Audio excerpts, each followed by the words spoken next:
So I have this bumper sticker on my car that triggers people. It triggers people a lot. Let me show it to you guys.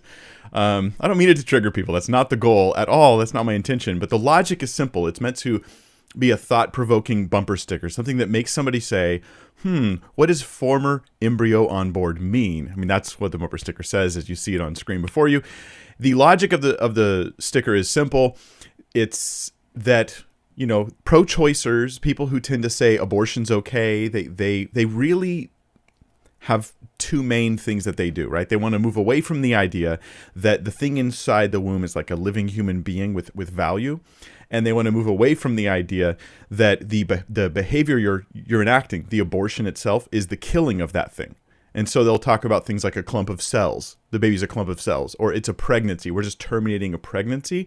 Or a parasite. I've heard this, that the babies are likened to parasites to justify killing them. But the bumper sticker is just to say this, like, you used to be an embryo. Like, you didn't come from an embryo. Like, you were an embryo. Like, I was an embryo. That's all I'm saying. Hey, guys, I used to be an embryo. The logic isn't even spelled out beyond that. But, man, it triggers people. I have people that chew me out, that honk, that yell at me. I mean, I live in California. Right? So I have people who get pretty upset with me about this stuff. I once had a lady follow me from where I parked my car into a school where I was speaking. She thought I worked for the school, and she wanted to speak to the principal and chew him out. And she, in front of me, chewed out the principal for allowing me to work at the school. I was like, lady, I don't work at the school. But it was like she had blinders on. She couldn't hear anybody. And so, yeah, that happens. Well, in this case, somebody left a note on my car. Okay, a passive-aggressive note on my car. I'm going to read it to you in full right now. And then I want to analyze it with you. Right? The goal here is to understand the logic and the thinking that goes behind pro-choice stuff, not because, right, here's the note, not because I want to make fun of it, not because I want to ridicule people, but because I think that there are people who are part of horrible moral atrocities in the past, right? Like, say, the Holocaust, say chattel slavery, say the massacres that we have. We've had so many horrible massacres in the past 100 years in the world, and people were part of it, and they thought it was fine at the time. It was in hindsight they looked back and saw it was bad. But the lesson we've missed from this, from all these atrocities, is that we're committing some now, specifically in relation to the most weak victims of all of society, babies. And we feel fine about it. And it's because of this logic right here. This logic right here is this stuff, the horrific thinking that causes things like genocides. And it's going on right now in our midst. It's the greatest moral issue in our lives today, apart from the gospel of Jesus Christ itself, is the issue of abortion. More so than anything about vaccines or plagues, viruses, anything about political issues other than this one. I mean, this is definitely a political issue. It has become political. But this issue matters. So we're going to analyze the logic here thoughtfully. Here's the note. This is what it says. Hello, former embryo. It is wonderful that you were born into a world whereby a parent, and they're going to offer three things here. 1, wanted you and loved you. 2, could financially support you. 3, didn't bring you into an abusive nor neglected environment so that you would face a, and then you flip the note over, life of suffering or even death. If these three things cannot be in place, then there is nothing. Listen to this logic. This is horrific. This is like Hitler on my windshield. I'm not exaggerating. If these things cannot be in place, there is nothing that is beautiful nor a blessing about this poor victim coming into this world. Please take a reality check needed by all anti-choice persons. And then there is the smiley face at the bottom of the note, the bottom right hand of the note. The smiley face, which to me is the most offensive part. But we're going to dig through this and understand it thoughtfully and logically and rationally, just like every pro-choice person does not. I mean that genuinely. Pro-choice people, you are terribly irrational, highly emotional, and you are ignoring the most important central issues that you are taking a stance on. You're taking a stance on a moral issue, but you're not even thinking or willing to talk in most cases about the problem at hand. You're not even willing to use the right words. We're ending a pregnancy, right? Do you really not realize you're just pretending to not do the thing you're really doing? You're killing a human. let's dig into this. Here's the reasons why, and we're going to apply it to my life first. Okay, I'm going to tell you guys a couple things about my life that I don't normally tell. By the way, if you don't know me, my name is Mike Winger. I do this stuff online. I help you learn how to think biblically about everything. I don't want nothing from you except to just stimulate your thoughts, hopefully stimulate your faith in Christ, give you better glasses for understanding the biblical worldview and being able to apply and understand Scripture in your life. And this is one area where our culture is upside down, inside out, backwards. We're calling evil good and good evil and all that.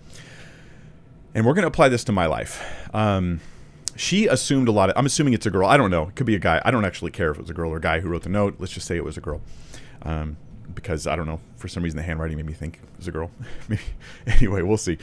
But the three things we're going to apply to my life. I normally don't tell a lot of stuff about my life, about my past growing up. And this is not because I'm embarrassed about things. It's because I want to protect some family members who I don't want to trash them. So I'm going to share a few things. I'm going to try to be careful about how much I share, and I'm not going to share all this stuff. There's a lot more, but I'll share a couple things because I want to be able to apply it to this note. So let's look at the first thing. The first thing that she said was that I was born into a world whereby I was wanted, right? A parent wanted me and loved me. Okay, that's very important, and this is a reason to kill somebody if this isn't in place. Now, the first thing we'll say is that this means your value. This is where I want a pro-choicer to think through their logic. This means that your value, if you affirm this note, your value is based upon how much your parents want and love you. Now I want you to slow your roll just a second and think of how horrific this is. For this to be true, my value, the worthiness of my life, my worth to live, is based upon a parent loving me and wanting me. How many people have become valueless now? How many people were not loved or wanted by a parent, and we're looking at them now with this logic, this insane, horrific, genocidal logic, and saying, your life's not worth it. It would have been nicer to kill you. It would have been a mercy, a kindness to you to kill you. Yeah. So a lot of people would become valueless. Now, it presumes the value of human life changes if a parent doesn't love you. Now, if you want to think biblically, if you want to be a Christian, which I do, then you're going to have to understand that our value doesn't come from any parent at all. Parents don't provide value. Listen to this. Genesis 1:27, Scripture says, God created man in his own image. In the image of God, he created them. Male and female, he created them. This establishes human value as like the highest value of all of created things that are on the earth. There's nothing else that compares to humans. We have the highest value above plants, above animals. Not that animals don't have value. They have value. Look, here's my cat. Right? There she is. Does she not have value? Aw, the kitty. Of course she does. But she doesn't have value like me or like you. We're made in the image of God. That makes us a whole different kind of thing. Genesis also elaborates on this a little bit to help us understand our human value in Genesis 9:6. I'll have to explain this just a little bit for those who haven't heard it before. But God says that whoever sheds the blood of a man, by man his blood will be shed. And man here is meant to mean mankind, male, female. For God made man in his own image. The idea here is that there's an accounting or a judicial requirement that governmentally, and I have a video on this, why I'm pro death penalty, but I'm not pro choice, right? I think that death penalty for murderers, yes, actual murderers, guilty, truly guilty murderers, that's appropriate and right, whereas death penalty for children because a parent doesn't care about them is disgusting and horrible. But yes, the idea here is that in Genesis 9:6, you're different than animals. You are in God's image. This means that your value is innate. If you're human, you're in God's image. This value goes into every human being from the moment they are a human being, which would be the moment of conception. There's this, if you're pro-choice and you think conception doesn't begin life and doesn't begin human life, you are way behind the science. You're a biological flat earther at this point. No offense, flat earthers. This is to just draw a parallel here. You are very behind the curve, so to speak, on the topic of biology. So my own story, let me apply this to me a little bit. It's not as shiny as this person might have assumed, which is ironic that they assume this. They just see my car and see a bumper sticker and they assume they know my life. but there you go. My own story is not quite so bright and shiny. I could tell you lots and lots of stories, but I'm going to give you the bottom line conclusion that I had when I first came to Christ when I was about 12 years old. And let me just say this. I had come to a realization at a certain point that and this was my belief at the time. I have a good relationship with my dad now. We're friends. I love my dad, and he loves me. But at the time, I didn't believe my dad loved me. Like, I legitimately believed he did not care about me. I didn't think he hated me. I just thought he didn't care. I had a lot of good reasons for thinking that. And that would imply that it was therefore maybe a mercy thing to just kill me. My stepdad, who was in my life, my parents had got divorced and I was too young to remember. And my stepdad actually disliked me. Everybody knew it. Everybody in the family knew it. He just kind of hated me. And he made, I think he enjoyed when I cried. That's true. I'm not looking for sob stories here. I'm not looking to make you guys feel bad for me. God has so redeemed all the hardship I went through as a child that I don't look back at it in that way. I look back at it and I'm like, wow, look at what you did through this, God. Okay, so there isn't that kind of thing. But for an illustration, I'll just say this without telling you guys a lot of stories. There was a long season of life where when he was around, because it was a rocky marriage and he was in and out of the house all the time. When my stepdad was around, me and my sister would get home from school and we would go to our rooms and we would sit there for hours until my mom got home, because we knew that if we just showed our faces in the living room where he was at all times, creating a cloud of smoke with his chain smoking, where he was at all times, that it was going to be ugly for us, okay? That it was going to be unpleasant, that he was going to take out his irritations in life towards us and towards me in particular. And so we would just stay in our rooms. When my mom got home, we could come out and he would then just ignore us. And that was fine because he didn't want to have a fight with her about it. My mother had other things going on I don't want to get into, but let me just say things were unpleasant for me. When I was invited to church at the age of 12, it was the reason I went was not because I was interested in church. It was a buddy who asked me in junior high, hey, you want to come to youth group? I had no idea what that was. And it was near my house. It was close enough to walk. It was just literally a way to get out of the house. And that's why I started going to church, where I met the Lord. What I learned from God was that I had value and I had purpose and I had meaning apart from all the stuff going on in my life. I did not have much hope in life. I didn't have a lot of perspective or view of self-value. I would have viewed myself kind of the way that the woman who wrote the note would have viewed me. Oh, what a worthless life. What a pointless existence.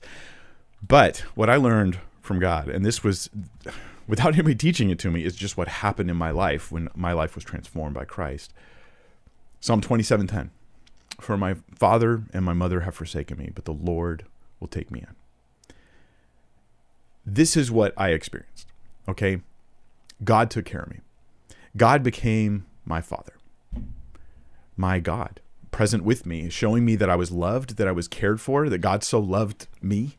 Like, knowing God's love put ground under my feet. You see, what I'm saying here is the Christian worldview is what rescues us from this sort of horrific genocidal logic. We realize that all humans have innate value because they are made in God's image, and that God, you look at the gospel of Christ, that God loves them, even though they've sinned, even though they've fallen short, that they can be redeemed, they can be brought into relationship with God through Christ. You are valuable, and there's a God who truly loves you, even though you're evil and you need grace and forgiveness. But honest people know this about themselves. And so, yes, God loves the wicked. He also then loves babies in the womb, and they're valuable. God's love put ground under my feet in my life, freed me from thinking that I didn't matter, because as far as I could tell, I didn't matter to especially the two men that were in my life. So number one, I didn't quite pass that test. Not quite like she thinks. Number two, let's look at number two, second reason why I maybe should have been aborted, that my parents could financially support me. That's funny. Those who lived poor, they know a couple things. They know this. Poverty, unless it's life-threatening poverty, it's not that big of a deal. Okay, it matters, but especially to a child who grows up in a lot of poverty, that it doesn't ruin it's just how it is. Okay, like I can't tell you how many times my mom, we were poor for American standards at least, okay, not for complete and destitute poverty. But I can't tell you how many times my mom came to us and said, "Hey kids, for the next 2 weeks, we have $20 for food." So that we were, short on things. I remember my stepdad's car getting repossessed. They said that it was stolen. I found out many years later that it was just repossessed, and they were just lying because he was embarrassed. But he had this like Z28 he never should have got. And the car got stolen, or so we thought, in the middle of the night. I remember him getting up and racing and then freaking out and yelling at the guy who took it, but it was actually just repossessed because, money was not handled well. So some of you may not know, this is like a pastime to me, something called macaroni and tomato soup. So this is where, at least for our family, you have no money. Okay. So you just take a bag of macaroni noodles, right? You boil them in water, you dump tomato soup, a few cans, not like the 50-50 ratio of tomato soup to water you usually have, but you just dump a couple cans in there. It's kind of bland. And that's dinner. That's dinner. And then I would just put ketchup in there to try to like add some flavor. I didn't care as a kid. I was just like, whatever. This tastes fine to me as long as there's food for me to eat, because I was just constantly hungry. But there were times where it was pretty slim. And I do remember for a season when we discovered Top Ramen, eating Top Ramen so often that I got sick of it to this day. To this day, so many years later, I will not eat Top Ramen. I mean, if I have to, I'd eat it, but not by choice. I've had too much. At the time, it was like 17 cents a meal for Top Ramen. I mean, so we're just eating it all the time, constantly, right? So I remember a story. Here's a little story for you guys. I'm trying to share the nicer stories for you because I don't really want to.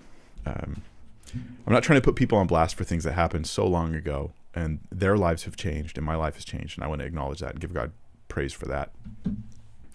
But I remember we were poor enough that I did have a bike, but my bike helmet I couldn't afford to replace. We had a pet dog, and the dog had chewed up my bike helmet and damaged it. It was just a styrofoam cheap bike helmet, just styrofoam with plastic on top of it.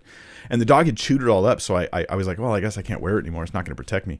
So I was riding my bike as a kid. I don't know how old I was, like 10, riding around the residential area. Like not even Main Street, just residential area. And this lady pulled me over and like, she wasn't a cop. She was like, I don't know what she was, some like civil servant, pulled me over and said, "Hey, stop right there. You broke 2 laws just now." And I was like, what? I'm 10 years old, And so she tells me I broke 2 laws, that I had crossed the street, not at a crosswalk. It's residential. and I was not wearing a helmet. And there's a bike law. If you're under 18, you have to wear a helmet where I lived. So she writes me a ticket, and she's like, "Well, why aren't you wearing a helmet?" And I was like, "Well, my dog ate it." I don't think she believed me. I was like, "My dog ate it. My dog chewed it all up. It's damaged." She goes, "Well, you need to buy a new one." And I was like, "How much is this ticket going to be?" She goes, $60. And I said, $60? We can't even afford to buy me a new helmet, right? So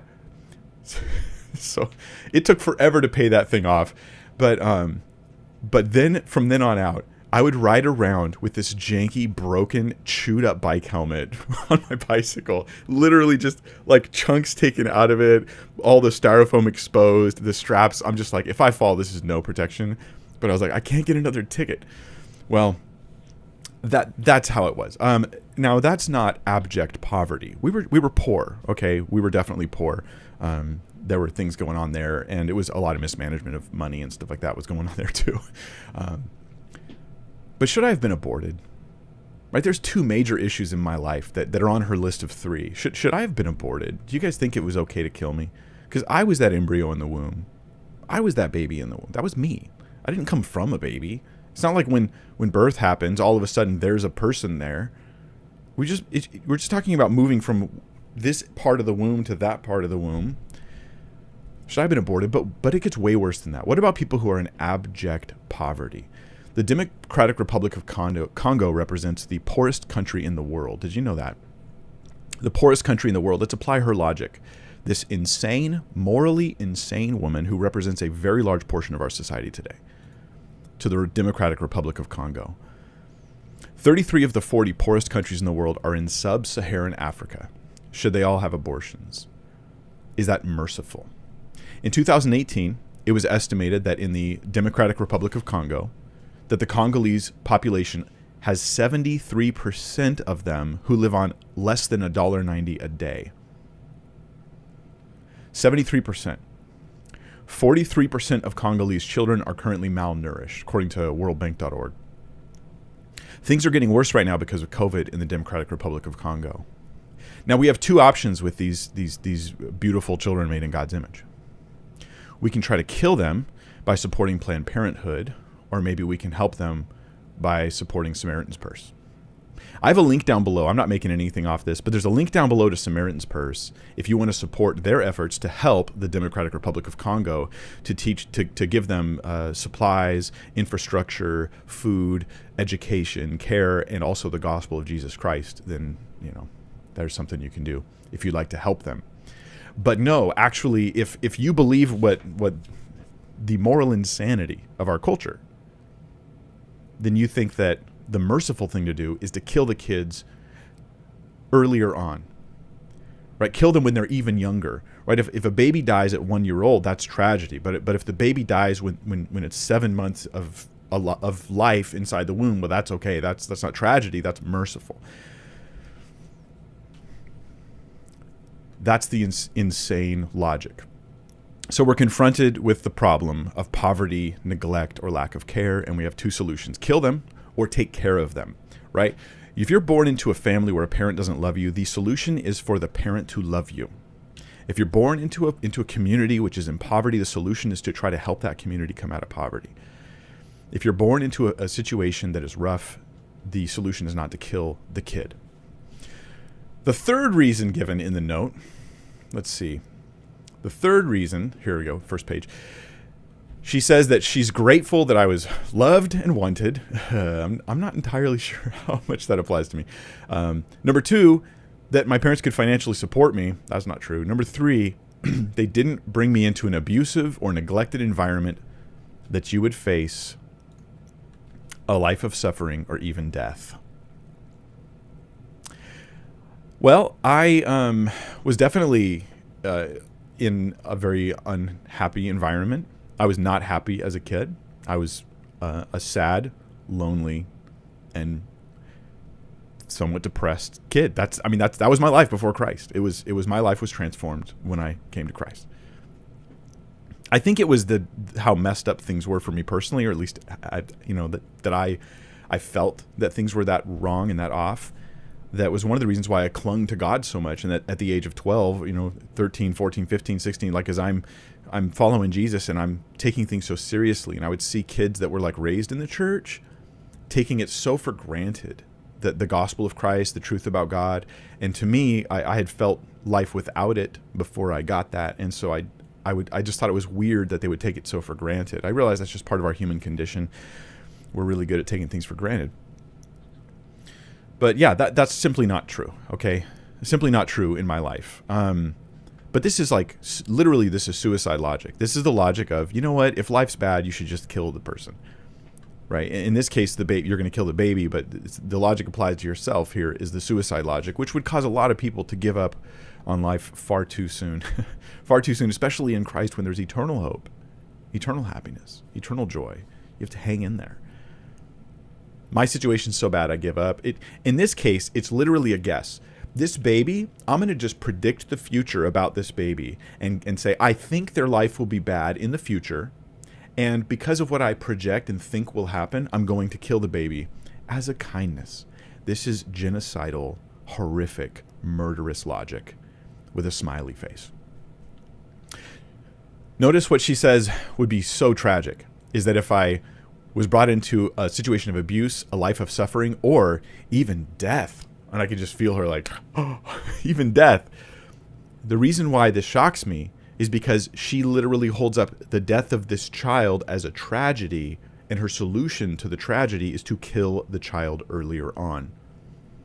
Right? Like, what if the child's going to die at 7? Should we kill the child at 3? Is that better? What if the child's going to die at 3? Should we kill the child at 1? If the child will die at 1 or 10 or 30 or just live really unhappily, should we just kill the baby before they cross the barrier of the mother's womb so that we don't see them yet?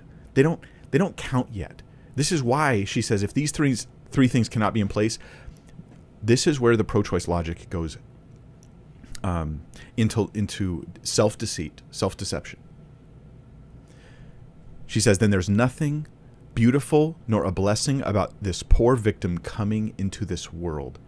She thinks the victim's not in the world yet.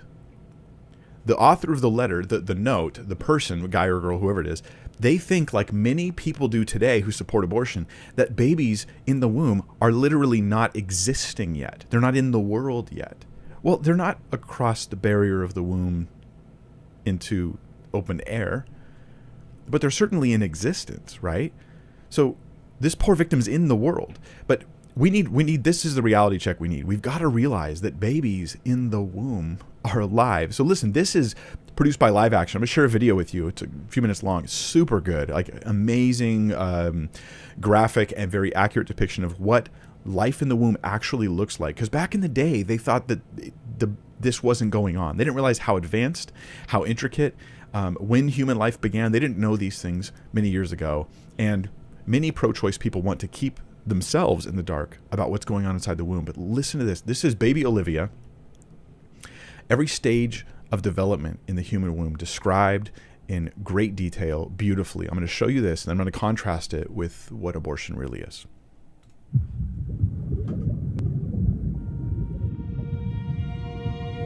This is Olivia. Though she has yet to greet the outside world, she has already completed an amazing journey.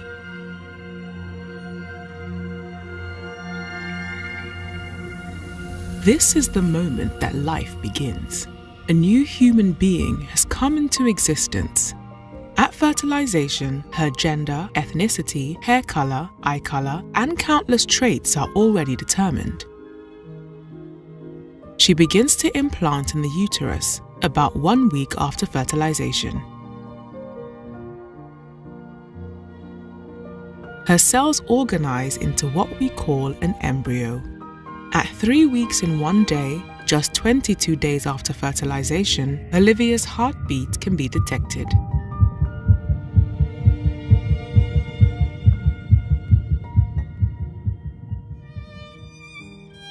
The buds of her arms and legs appear by 4 weeks. She begins to move between 5 and 6 weeks with both spontaneous and reflexive movements. At 6 weeks from fertilization, her brain activity can be recorded and bone formation begins. She can bring her hands together at 7.5 weeks, and separate fingers and toes emerge. She can also begin to hiccup.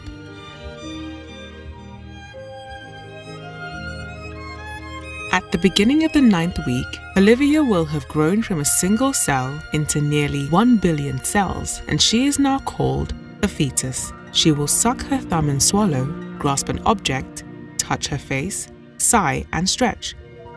At 11 weeks, she is playing in the womb, moving her body and exploring her environment. Her taste bud cells have matured by week 12 but are still scattered throughout her mouth. Her mother will first sense Olivia's movements between 14 and 18 weeks, an event called quickening. Beginning at 18 weeks, ultrasounds show speaking movements in her voice box. Around 20 weeks, with a lot of help, babies have survived outside the womb. At 27 weeks, her eyes are responding to light. She can recognize her parents' voices and will even recognize lullabies and stories. Olivia has gone on an amazing journey during these last 9 months. She will soon signal to her mother that it is time for delivery and greet the outside world.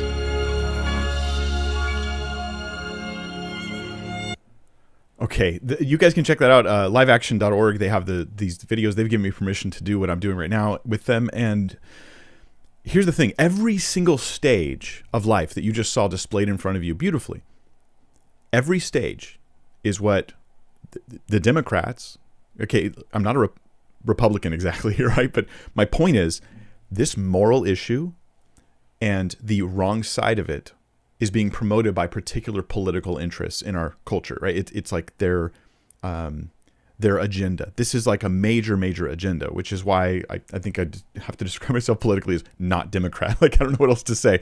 So the issue of abortion is being promoted and championed. Shout your abortion. But they think every stage you just saw in that video is a stage at which you can kill and end that baby's life. But they don't talk about it honestly. They say end a pregnancy, terminate a pregnancy, right? Have an abortion. Like, this is euphemistic terms that don't talk about the details, right? When we send somebody to the electric chair, like, that's a death penalty. We call it a death penalty. We actually use the word death. We want to be aware of how vivid and how deep and how real this thing is. Nobody says finish his prison sentence, end incarceration. We don't call it ending incarceration, because that would be like to insult the thing that's happening, to desensitize ourselves to what's actually happening. At every stage you saw, an abortion is considered okay. And here are the 3 different kinds of abortions that are very common amongst those different stages: first trimester, second and third trimester abortions, described by an abortion doctor. My name is Dr. Anthony Levatino. I'm a practicing obstetrician-gynecologist, and I've performed over 1,200 abortions. At the abortion clinic or doctor's office, the woman takes pills which contain mifepristone, also called RU46. RU46 blocks the action of a hormone called progesterone. Progesterone is naturally produced in the mother's body to stabilize the lining of the uterus. When RU46 blocks progesterone, the lining of the mother's uterus breaks down, cutting off blood and nourishment to the baby, who then dies inside the mother's womb. Step 2. 24 to 48 hours after taking RU46, the woman takes misoprostol, also called Cytotec, that is administered either orally or vaginally. RU46 and misoprostol together cause severe cramping, contractions, and often heavy bleeding to force the dead baby out of the woman's uterus. The process can be very intense and painful, and the bleeding and contractions can last from a few hours to several days. While she could lose her baby anytime and anywhere during this process, the woman will often sit on a toilet as she prepares to expel the child, which she will then flush. She may even see her dead baby within the pregnancy sac. At 9 weeks, for example, the baby will be almost an inch long, and if she looks carefully, she might be able to count the fingers and toes. Dini is performed between 13 and 24 weeks of pregnancy. After administering anesthesia, the abortionist uses a weighted speculum, like this one, that opens the vagina widely. Because second trimester babies are so large, this greater access facilitates a late-term abortion. Late-term abortion requires that the cervix be prepared 24 to 48 hours in advance with laminaria. Laminaria is a type of sterilized seaweed that absorbs water over 8 to 12 hours and swells to several times its original diameter. Once removed, metal dilators can be used to further open the cervix as needed. Once the cervix has been stretched open, the suction tube is placed inside. A baby at 20 weeks gestation is as big as the length of my hand, from head to rump, not counting the legs. The suction machine is turned on, and pale yellow amniotic fluid surrounding the baby is suctioned out through the catheters. With babies this big, they don't fit through catheters this size. The baby's bones and skull are too strong to be torn apart by suction alone. This is a Sofer clamp. A Sofer clamp is made of stainless steel. It's about 13 inches long. The business end is about 2.5 inches long and a 1/2 inch wide, and there are rows of sharp teeth. This is a grasping instrument. When it gets a hold of something, it does not let go. The abortionist uses this clamp to grasp an arm or leg. Once he has a firm grip, the abortionist pulls hard in order to tear the limb from the baby's body. One by one, the rest of the limbs are removed, along with the intestines, the spine, and the heart and lungs. Usually the most difficult part of the procedure is extracting the baby's head, which is about the size of a large plum at 20 weeks. The head is grasped and crushed. The abortionist knows he has crushed the skull when a white substance comes out of the cervix. This was the baby's brains. The abortionist then removes skull pieces.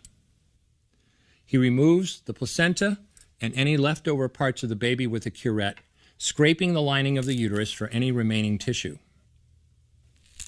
The abortionist then collects the baby parts and reassembles them to make sure that there are 2 arms, 2 legs, and all the pieces. Once all the parts have been accounted for, the abortion is complete.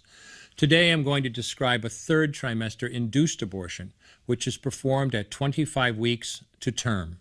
At this point, the baby is almost fully developed and viable, meaning he or she could survive outside the womb if the mother were to go into labor prematurely.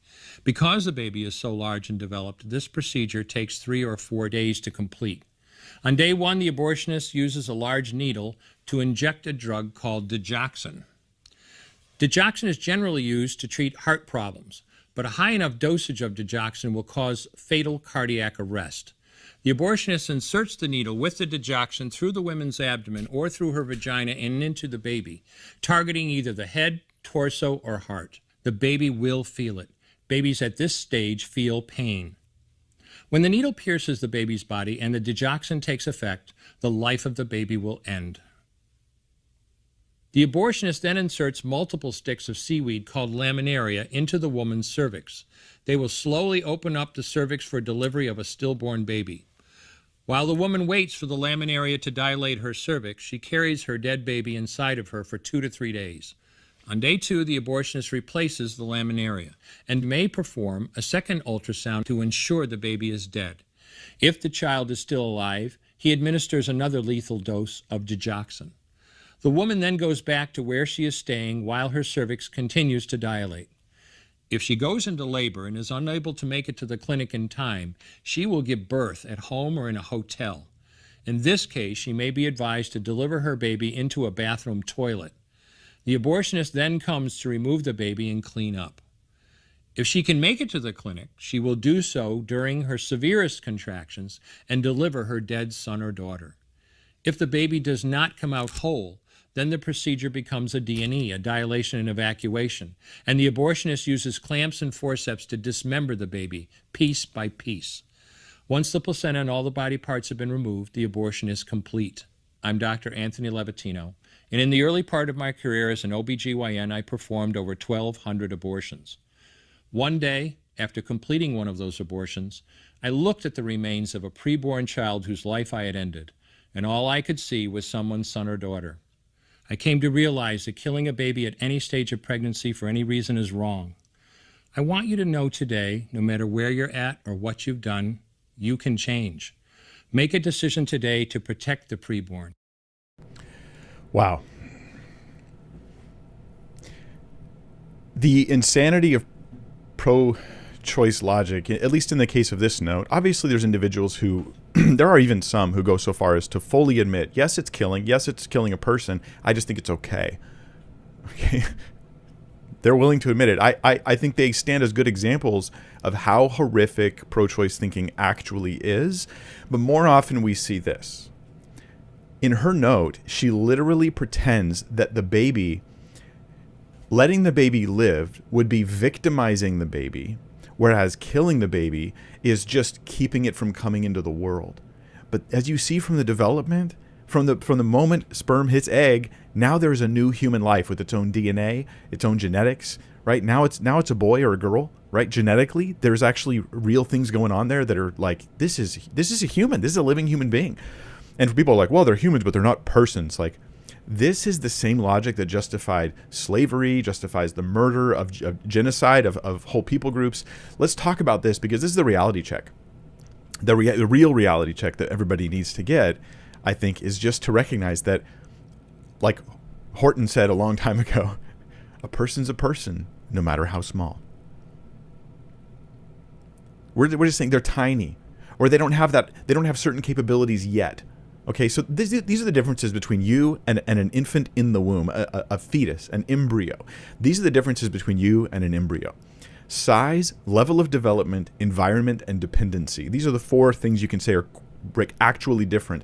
They're smaller. Okay, does smaller mean less valuable? No, that's insane, right? Because then we're like, okay, the bigger people are the more valuable people in society. Like, if you're small enough, we can kill you. That's clearly moral insanity. Number 2, level of development. Okay, so if someone's less developed, does that mean that I can kill them? Well, no. I mean, we actually tend to look at it the other way around. We tend to usually think that those who are less developed are also less defendable. They're unable to defend themselves. So it's our job to defend them. We defend the defenseless. It's the older brothers and sisters that guard and protect the younger ones. It's the parents that take care of the kids. It's the more strong and powerful and fully developed people in society that protect the weak. That is moral goodness. But to suggest that if you're underdeveloped to a certain point, now I can kill you. I mean, imagine this. Like, I know that some of you guys see a picture of like an embryo and you're like, boy, they look weird. Like, even though I'm pro-life, they just look weird. I totally grant you that. Strange to your eyes. But that is how humans always look at that age. Yes, they're small. Yes, their level of development is small. But imagine for a second, if in your entire life you never saw children, you'd only seen teenagers and up. Like, you'd seen 18 years and older. These are the only people you'd ever seen in your life. And then one day, somebody brings to you a newborn baby, 7 days old, 1 day old newborn baby, and they show it to you and they go, guess what? This is what humans look like really early on. You'd look at that baby and you'd think, oh, that weird, bald, little, strange, chubby, like raisin looking thing. What is this? You would look at that baby and you would naturally think, this is strange, this is odd. Well, because we can't physically see the development of the baby in the womb, we sometimes respond strangely to the visual of an embryo and think, well, it looks strange. It doesn't look human. But literally every human looks that way at that age. You just don't usually get to see them. So this would be a very dangerous and scary approach. Oh, that human looks strange to me, so therefore they're less valuable. It's okay to kill them. Yeah. Environment is the third difference between adults and babies, or adults and babies in the womb. Environment. Okay, but just being in the womb doesn't mean it's okay to kill. Right? This is why pro-lifers get excited and celebrate when rulings come down that are more strict against those who violate the baby in the womb. For an example, if a person kills a mom who's pregnant and the baby dies too, do they get tried for murder or double murder, right? Is it 2 murders or 1? How many happen there? And the pro-choicer here is in a conflict, right? So they say, gosh, I have that natural moral sense that the killing of the baby was a second murder.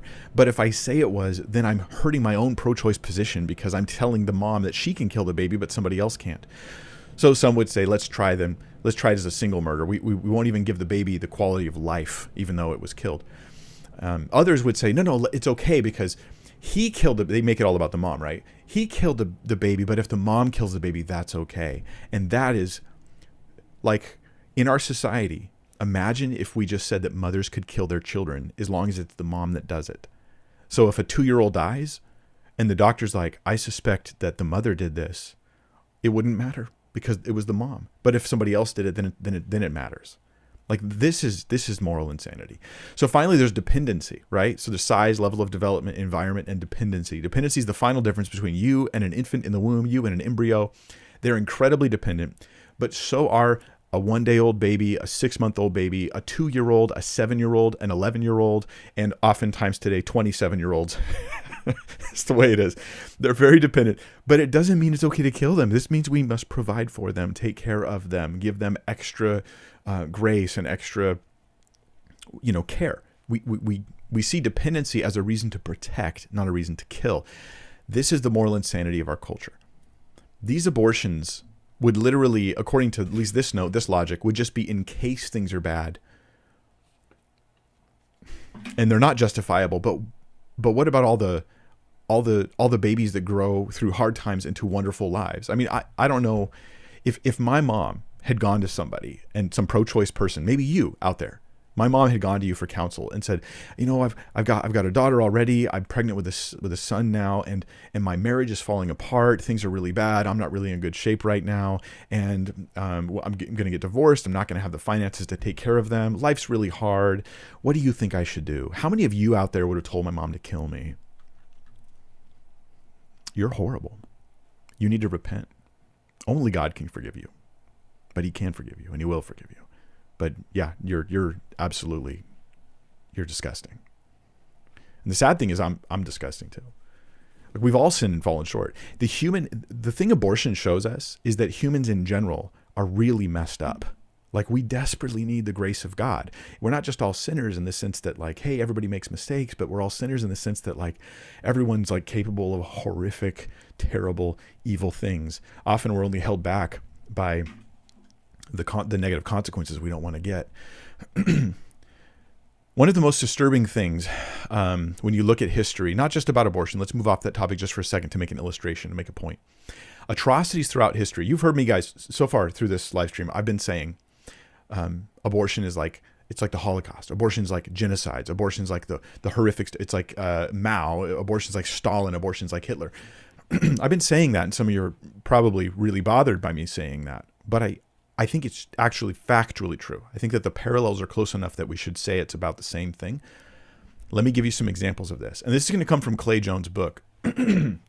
Pardon me. Clay Jones' book, which is a really great book on the topic of the problem of evil. Why does God allow evil? I recommend you guys check it out if you are interested in that topic and understanding and thinking about it carefully. But in his book, he has an awful lot to say about this topic. He talks about how one of the most disturbing things about genocides and atrocities in history, which we tend to think more clearly about the past than we do the present, one of the most disturbing things about them is that they're conducted by normal people. We imagine them being conducted by people who are evil. And even in most media, pardon me, I'm sorry about that. Most media will portray like the Nazis as like these sort of like mean-hearted individuals. But when you actually do the research on what people who committed genocide were like, they were like your nice neighbor, right? They looked like Mr. Rogers, except when they were committing genocide. That's the freakiest thing about it, but it tells us something about human nature. So atrocities were conducted by normal people who think they're just superior or they're justified. Either I'm better than them so that I can do this to them, or I'm just justified. There's some good reason I have for doing this. Hitler's atrocities, by the way, were not committed by Hitler. We blame Hitler for the deaths of millions, but it took countless individuals to partner along with him, countless participants, and they were just your local librarian. They were just your local school teacher. They were your neighbor. They were you. They were me. Me. In communist China, 26 to 30 million counter-revolutionaries were killed by Mao Zedong. He boasted in a 1958 speech, I'm going to quote to you now. He says, "We've buried alive 46,000 scholars." This is under Mao. They buried alive 46,000 scholars. Now, this isn't a euphemism. They literally buried them alive. This was a preferred method of execution under Mao.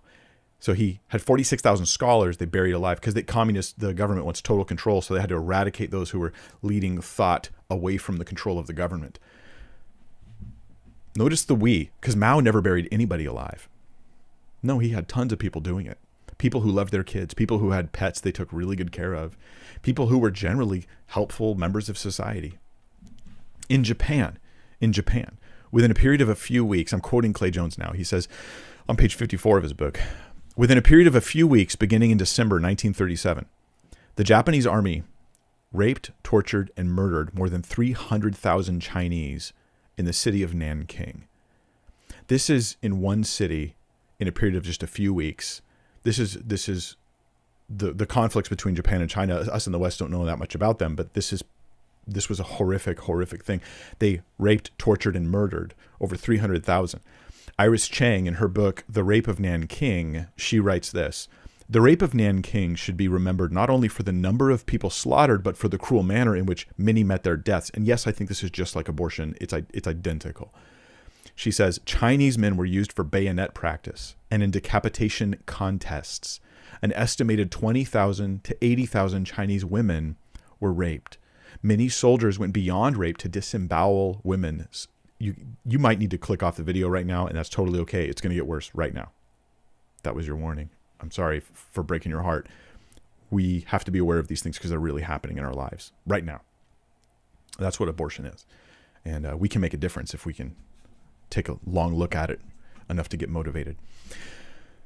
Many soldiers went beyond rape to disembowel women, slice off their breasts, nail them alive to walls. Fathers were forced to rape their daughters and sons their mothers. As other family members watched, not only did live burials, castration, the carving of organs, and the roasting of people become routine, but more diabolical tortures were practiced. Yeah, there's worse stuff that we won't get into. The thing is this. these practices were done not by psychopaths or random, really weird, evil people. They were done by normal moms and dads. They were done by just random people, just people like you. Like really people, we got to soak this in.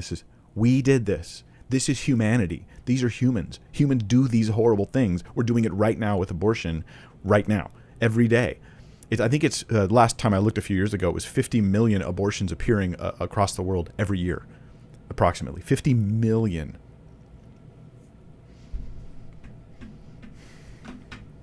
This is just how humans are. I mean, what's the Taliban doing right now? Do you think they're all just like evil? They all have a bad laugh, an evil laugh. Like the Taliban will murder somebody today and go home tonight and hug their children and read them a bedtime story. Because this is how humans are.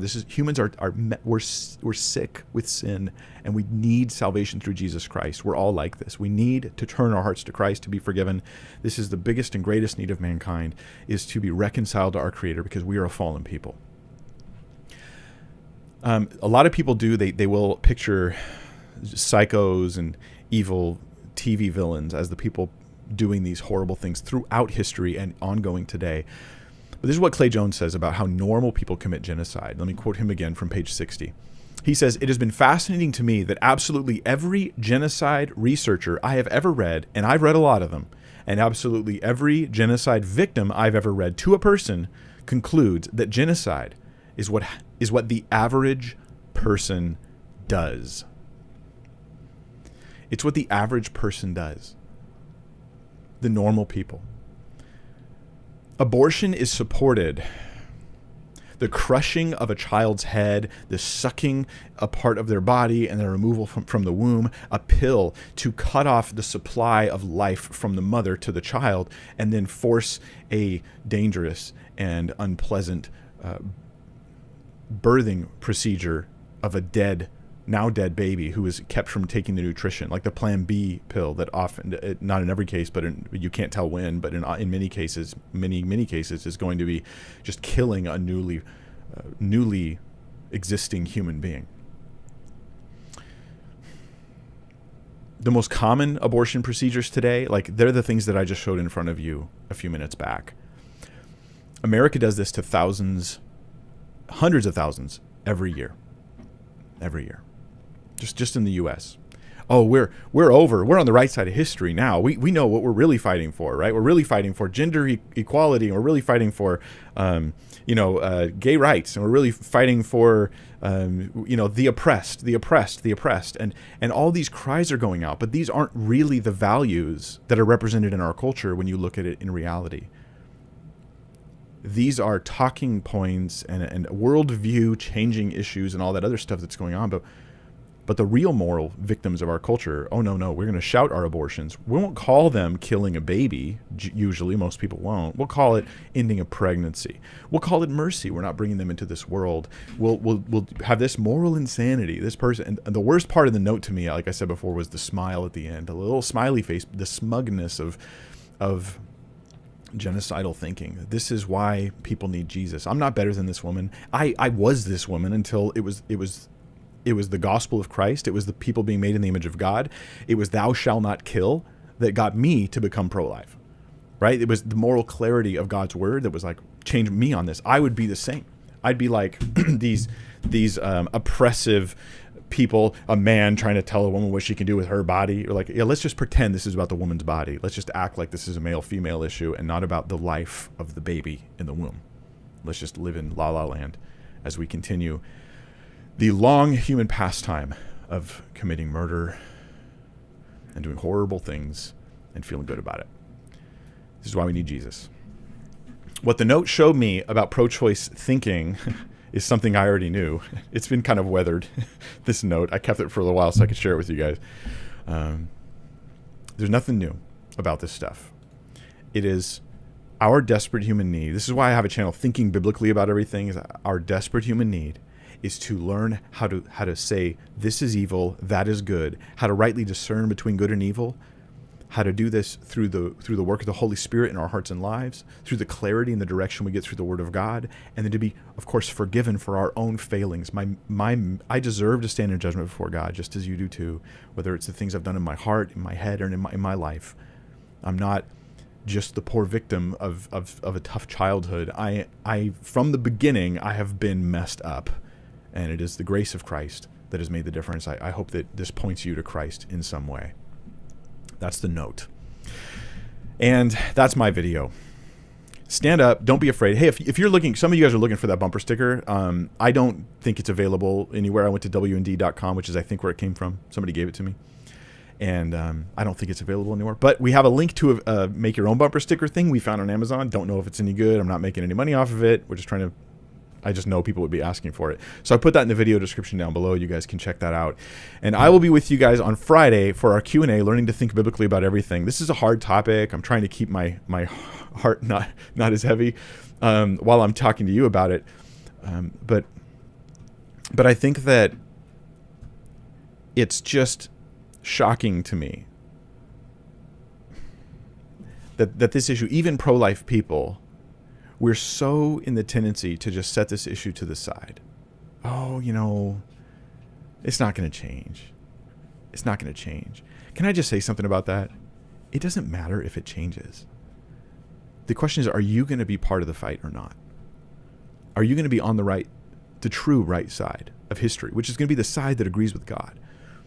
And will you stand up, and will you stand against the crowd? I mean, Jeremiah is an example of a prophet who preached and preached and preached, and pretty much hardly anyone listened to him, certainly not the kings that he was trying to influence. But we look at him with admiration, even especially because nobody listened, especially because they pushed back and even persecuted him for what he said. This is the perspective we have to have in our lives now, is that we speak truth about the gospel of Christ, about the topic of abortion, regardless of how people respond, because you don't know what effect you might have. You don't know that one person may be saved. And if nothing else, you would have stood and testified the truth to a culture in rebellion against God, thinking that it's wonderful, that it's beautiful, that it's something to celebrate when you kill your own baby. God help us.